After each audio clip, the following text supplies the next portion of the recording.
Good morning from the compost.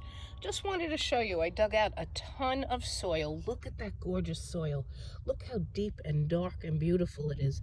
It was all food scraps, dried leaves, some grass clippings, some sawdust when my husband builds all those pallet boxes. I put it all in here.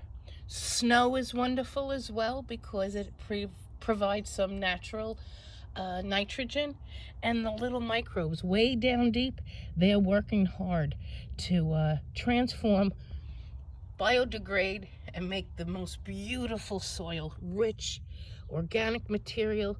This is the safe stuff. I only use filtered water in my house, so any of the apple peels, like that's an apple peel that we boiled, have been boiled in filtered water, so I'm not bringing any of the contaminants or carcinogens here. Our water we've been told, has carcinogens, and we need to filter. So here it is. Isn't it great? This side is where I put the scraps, and of course a lot of the snow is on top, and then we just turn it over, and this side is the dirt, and I took a big bunch of it and I'm bringing indoors to plant seeds indoors.